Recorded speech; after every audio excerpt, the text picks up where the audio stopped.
Switch 2 has turned into a real JRPG machine this year. Remasters, sequels, brand new IPs, all of it landing at once. I went through what's actually confirmed and what's still rumor, so here's 25 games worth keeping an eye on. Sacrifire. Developed by Pixelated Milk, a small studio that already put out Regalia of Men and Monarchs and Warsaw, Sacrifire has been in the works since a 2021 Kickstarter and finally has a release window. PC via Steam and GOG in Q1 2026, with PS4, PS5, Xbox One, Xbox Series X, S, and Switch versions following later in 2026. You play Ezekiel Raiden, a young priest training toward bishophood in the Church of Sheol, tasked with protecting the underground city of Antioch after a heretic called Prometheus steals a relic capable of unleashing the forces of evil. Combat blends real-time and turn-based systems, letting you chain attacks into combos alongside companions, drawing clear inspiration from Vagrant Story and Valkyrie Profile. The whole thing is scored by Motoi Sakuraba, the composer behind Star Ocean, Tales, and Dark Souls. Lost Hellden. Another title floating around in the rumor mill without an official reveal behind it yet. The name reads like it's going for a grim, atmospheric fantasy setting, possibly something in the vein of a smaller-scale dungeon crawler or narrative RPG rather than a big-budget release. Nothing on developer, publisher, or platform has been locked down publicly, so anything about story or combat here would just be guessing. What's interesting is how many of these unconfirmed listings have been surfacing lately as smaller studios test Switch 2's install base with lower-profile RPGs before going wide with marketing. If it's real, expect a modest reveal rather than a direct moment. Filing this one under keep watching until something concrete shows up, because right now, there's genuinely nothing solid enough to build expectations around. Dynasty Warriors 3 was the game that really put the Musou genre on the map back on PS2, and a remaster bringing it to Switch 2 would make sense, given how much Koei Tecmo has been leaning into legacy re-releases lately. No official word from Koei Tecmo on this one as of now, so treat it as speculative, but the pattern fits. Wo Long got its complete edition port, other classics have been getting the remaster treatment, and Dynasty Warriors as a franchise has plenty of nostalgia to cash in on. If it does happen, expect the core hack-and-slash gameplay untouched, with upgraded resolution, frame rate, and maybe new character models. Fans of the original Three Kingdoms battles would probably take a straightforward remaster over a full reboot anyway, so a complete edition bundling expansions would be the smart move here. Inazuma 11 RE.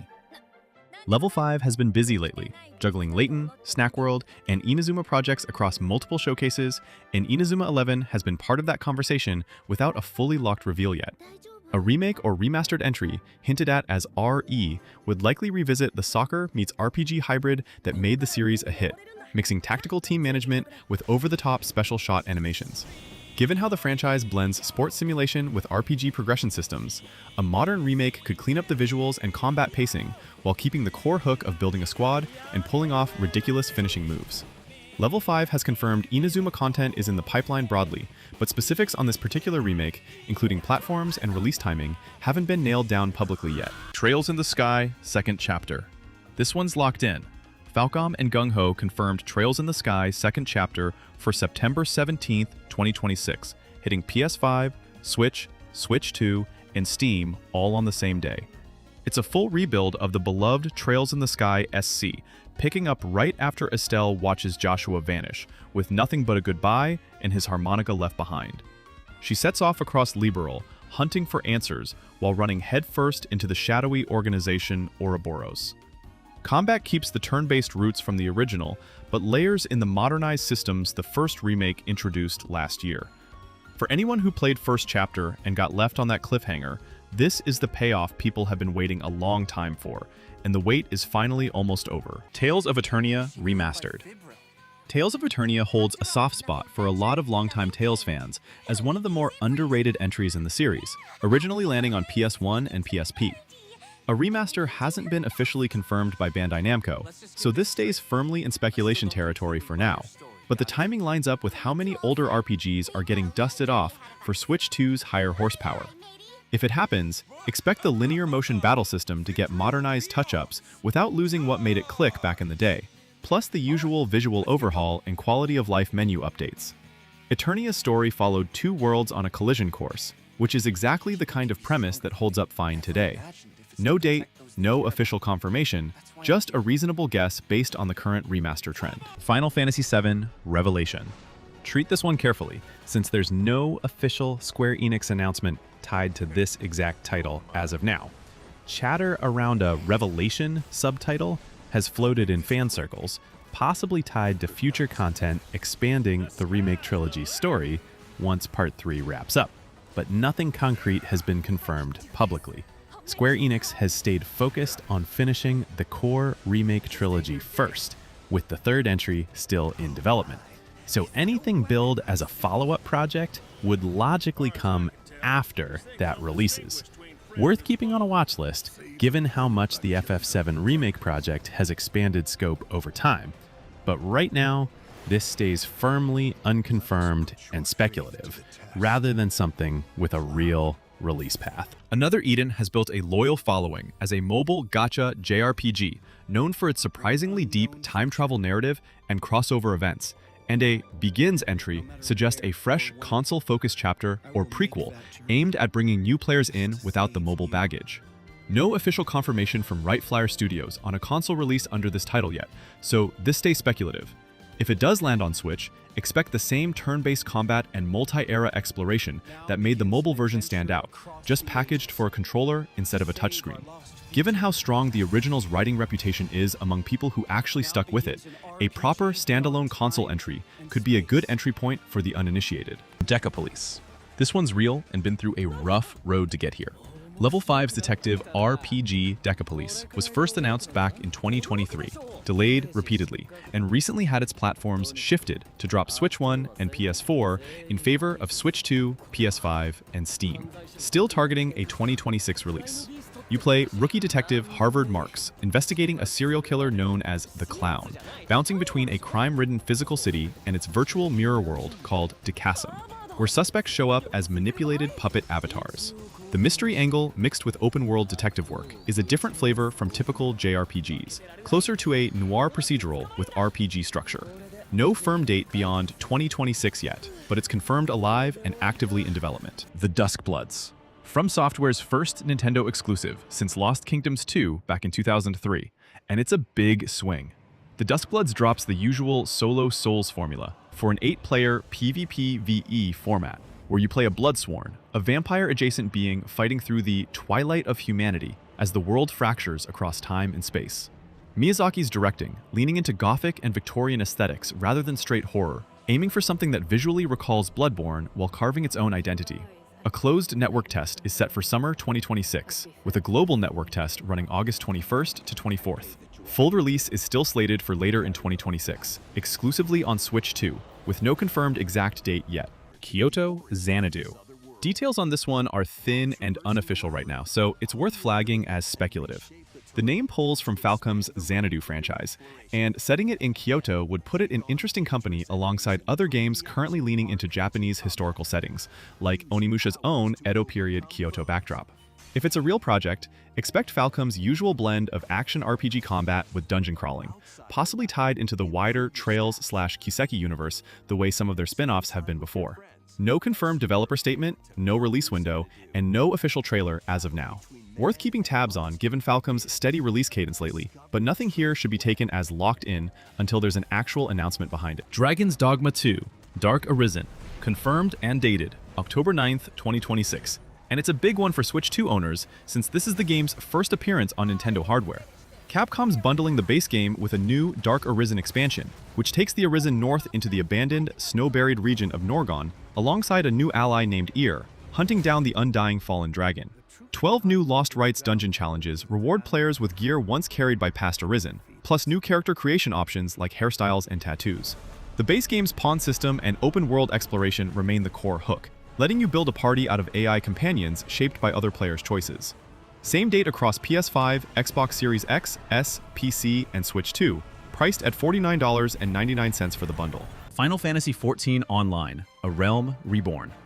The game has spent over a decade proving itself as one of the best MMORPGs going, constantly rebuilding its reputation since the disastrous 1.0 launch through A Realm Reborn's total overhaul. A Switch port bringing the base MMO experience to Nintendo hardware would open the door for handheld raiding and questing, something PC and PlayStation players have had for years. No official Nintendo-specific announcement has locked in a release date for this exact packaging, so treat the timing as unconfirmed for now.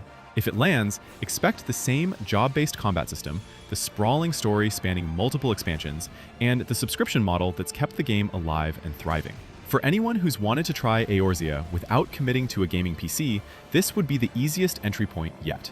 Wandering Sword carved out a niche as a wuxia-flavored RPG, blending martial arts storytelling with pixel art presentation, giving players choices that actually shape how their character's reputation and relationships play out across the Jianghu.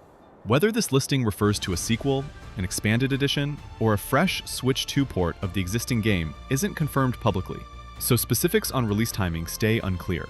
The appeal has always been in how much your choices ripple outward, turning a fairly simple combat system into something that feels personal by the end.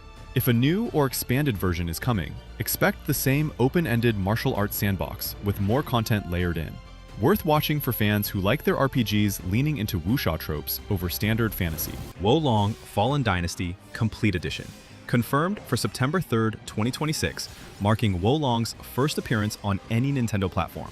This Complete Edition bundles the base game with all 3 story expansions, Battle of Zhongyuan, Conqueror of Jiangdong, and Upheaval in Jingxiang, plus the 1,000-mile journey endgame content and collab gear from Nioh 2, Naraka Blade Point, and Lies of P. You're playing a nameless militia soldier, surviving a demon-infested version of the later Han Dynasty collapse, fighting with martial arts-inspired swordplay and a deflection-heavy combat system from Team Ninja, the studio behind Nioh. Switch 2 owners get an exclusive Xuanwu armor set on top of everything else. With Wolong 2 Wings of Ember already confirmed for 2027, this Complete Edition doubles as a good on-ramp before the sequel lands. Dragon Quest Monsters: The Withered World. Part of Dragon Quest's ongoing 40th anniversary push, the Withered World has been confirmed for a multi-platform release, continuing the monster-collecting spin-off branch of the franchise that's been quietly beloved since the original Dragon Quest monsters on Game Boy Color. Full platform details and a precise release date haven't been locked in publicly yet, but Square Enix has kept it on the radar alongside the wider Dragon Quest 40th anniversary announcements. Expect the usual formula: capturing and breeding monsters, building a team through synthesis mechanics, and exploring a world separate from the mainline numbered entries. It's a lower-key release compared to the mainline games, but the monster-collecting spin-offs have their own dedicated audience that's been waiting a while for a proper new entry. Onimusha: Way of the Sword. Confirmed and actually got moved up, now launching September 4th, 2026 instead of the original September 25th date, across PS5, Xbox Series X, S, Switch 2, and PC. This is Capcom's first mainline Onimusha in over 20 years, putting you in the sandals of Miyamoto Musashi as he wanders into an Edo period Kyoto twisted by malevolent malice. Combat is deliberate swordplay built around reading enemy movement rather than a straight Souls-like, according to director Satoru Nihei. And it's not fully open world either, more of an open town hub structure connecting mission areas. You're hunting monstrosities called Genma with the Oni Gauntlet, working through a story about finding a reason to keep fighting. Switch 2 gets motion control options via Joy-Con 2 for the sword combat specifically. Final Fantasy Resonance. No official confirmation from Square Enix on a project under this exact name right now, so this one stays speculative. The title's been circulating in fan discussion as a possible new mainline entry or spin-off, but nothing concrete has surfaced through official channels. Square Enix's current focus has clearly been on finishing the remake trilogy and getting Dragon Quest XII back on track after its own development reset, so a brand new Final Fantasy project under this banner would likely be further out even if it does exist. Worth a mention given how much speculation surrounds the franchise's next steps once Remake Part 3 wraps, but there's nothing solid enough here yet to treat as confirmed. Keep expectations in check until Square Enix actually says something. Dragon Quest XII: Beyond Dreams. This one got a real reveal, just not a release date. During Dragon Quest's 40th anniversary stream on May 27, 2026, Square Enix confirmed the game had gone through a full development reset. Originally announced back in 2021 as The Flames of Fate, with a darker, more mature tone, the team scrapped that direction entirely after hitting development hurdles, rebranding it as Beyond Dreams with a redesigned logo and a tone closer to what a mainline Dragon Quest is expected to be. The story follows dual protagonists Bianca and Nira, names series fans will recognize from Dragon Quest V. No platforms or release date have been confirmed yet, and given the restart, a launch well into 2027 or later feels realistic, but at least the game is officially back and moving forward again. Elden Ring Tarnished Edition. Confirmed for August 28, 2026, exclusively on Switch 2, bundling the base Elden Ring with the Shadow of the Erdtree expansion, plus new torrent customization options. This one had a rocky road getting here, delayed from its original 2025 target after Gamescom demos showed serious frame rate issues, with From Software publicly stating they needed more time for performance adjustments. The core game hasn't changed. You're still charting your own path through the lands between on foot or on torrent, chasing down demigods and piecing together the mystery of the Elden Ring itself. What matters most now is whether the final Switch 2 build actually holds up under the open world's demands, since the early hands-on impressions weren't exactly reassuring. This is the big test of how far Nintendo's new hardware can stretch for a genuinely massive open-world game. Kingdom Hearts 4, confirmed for Switch 2, PS5, Xbox Series, and PC. Though Square Enix still hasn't nailed down a release date. Sora returns alongside familiar faces, this time journeying through the mysterious modern metropolis world of Quadratum, with new figures and new powers factoring into whatever comes next for the Lost Master arc. Tetsuya Nomura has said development is progressing well and staying on schedule, though on track from Nomura has meant different things across this series' history. In the meantime, Square Enix is also releasing the Kingdom Hearts Collection 1 through 3 on Switch, 2, PS5, Xbox, and PC on October 8, 2026, giving newcomers a way to catch up before KH4 eventually lands. No firm date on the mainline sequel itself yet, just confirmed platforms and continued development. Pokémon wins in waves. No official Pokémon Company or Game Freak confirmation exists for a title under this exact name, so this stays entirely in rumor territory for now. If real, the name suggests some kind of nature or ocean-themed direction, though that's pure speculation without a trailer or press release to back it up.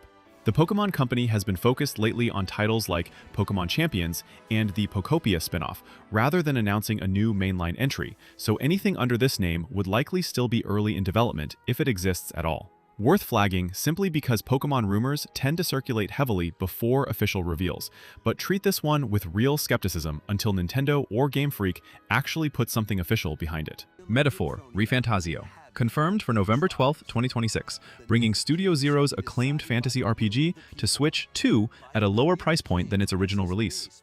The game follows Will, an Elda, and his fairy companion Gallica as they head to Ukronia to save a cursed prince, which means joining the competition to become the country's next king in order to get close enough to the man responsible. It picked up 3 awards at the Game Awards 2024, including Best RPG, and holds a 94 Metascore on PS5, so the pedigree here isn't in question. Early Switch 2 hands-on impressions from Anime Expo were mixed, though, with frame rate dips during dungeons in docked mode specifically, so Atlus still has some optimization work ahead before launch to make this port feel like it belongs alongside the original release. Fire Emblem Fortune's Weave. Confirmed for September 17, 2026, exclusively on Switch 2. Set in the Dagdan Empire, which has been ruled by gods for 1,500 years, the story kicks off with the Heroic Games, a tournament in the capital city of Dagzian where the winner gets one wish granted. 4 protagonists each have their own motive for competing, and after the games conclude, the story jumps 5 years forward. The Empire has fallen, the 4 champions have vanished, and a revived demon god named Baelor is closing in on victory. Sothis, yes, that Sothis from Three Houses, calls on a new blank slate protagonist to either face Baelor alone or use time travel powers to recruit the missing champions instead. Character designer Chinatsu Kurahana returns, and the calendar-based structure from Three Houses is back too. Xenoblade Genesis. The biggest surprise reveal of the June 2026 Direct, and it takes the top spot here because of how much of a genuine reset this is for the franchise. Rather than continuing the numbered Xenoblade Chronicles line, Monolith Soft is starting fresh with Genesis, described repeatedly by Nintendo as a new beginning. The world runs on a force called Anima, the source of everything from fire to water, with battles decided by warriors known as Veseli, who wield it through weapons carrying Anima Cryststones that record their lives. Trailers show open plains, mounted travel, dragons, and what looks like an academy setting called Lukos, leaning harder into traditional fantasy than the series' usual sci-fi mashups. It's exclusive to Switch 2, launching sometime in 2027, alongside newly announced Switch 2 editions of the original trilogy. Some of these are locked in with real dates. Some are still rumors worth watching, and a couple could get shuffled around before launch. Let me know which ones you're actually planning to play, and I'll keep updating this as more gets confirmed.